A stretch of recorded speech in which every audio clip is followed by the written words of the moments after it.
Welcome to the Civic Brief with Dr. Isaiah Ike Wilson III, where complex issues meet everyday lives. Now, let's begin.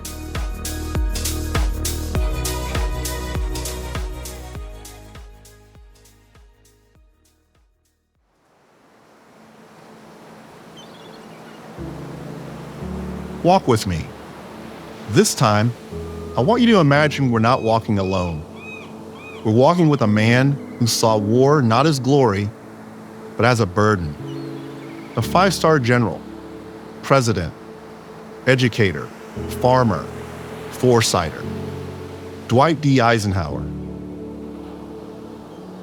We begin on the beaches of Normandy, not in June of 1944, but in the mind of a man who always remembered that every decision had blood on it. You can still feel the cold sand underfoot. The weight of that day never left him. Eisenhower knew the cost of conflict, not just in strategy, but in souls.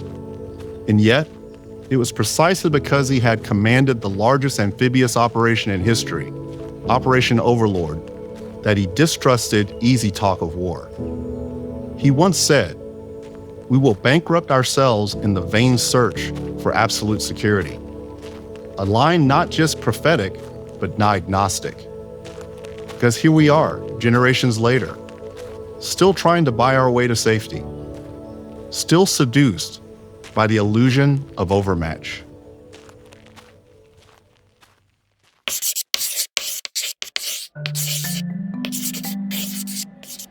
Now, walk with me through the halls of Columbia University. Post-war Eisenhower didn't retreat to medals and memoirs.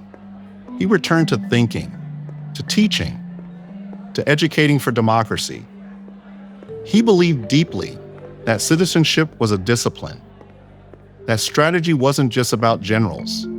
It was about governance, about ethics, about the moral compass of a republic.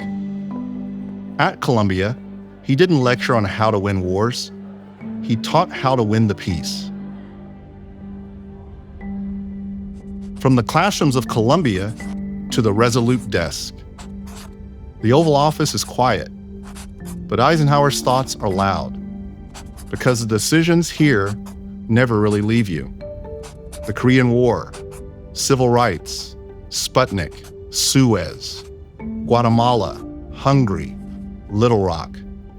He navigated a world shifting underfoot, like ours is today. And then, in 1961, with a pen and with a conscience, he delivered one of the most chilling and honest exit speeches in presidential history. He warned us. In the councils of government, we must guard against the acquisition of unwarranted influence, whether sought or unsought, by the military-industrial complex. He wasn't anti-defense. He was defense. But he feared what would happen when war became a business model. Now, we're walking with Ike on the soil he chose to return to, the Gettysburg farm. Here, he found what the battlefield could never offer: quiet, perspective, legacy. He didn't see peace as the absence of war, but as a practice, a plan. He knew that enduring security was civic before it was strategic. He reminds me that the republic we protect is not just a structure, it's a spirit. It must be renewed, not just with weapons, but with wisdom. As I walk this path, I think about our own moment. AI arms races, climate collapse, fragmented alliances, politicized institutions, a compound century, a converging crisis. And I wonder, what would Eisenhower tell us?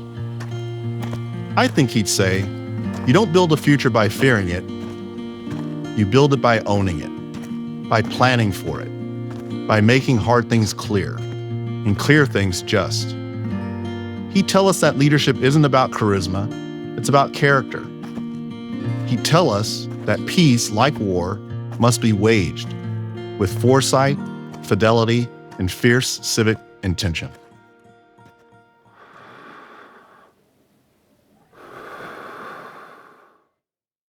So thank you, Ike, General, Mr. President.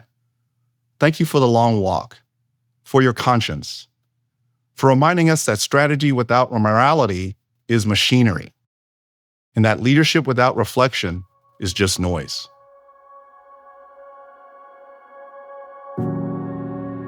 You've been listening to the Civic Brief. I'm Dr. Ike Wilson. This was a Walk With Me session from Normandy to Gettysburg and into the uncertain terrain of our futures. Let's keep walking. Let's keep thinking. Let's keep building. Because the Republic is not inherited, it's made, step by step, for nation, not self.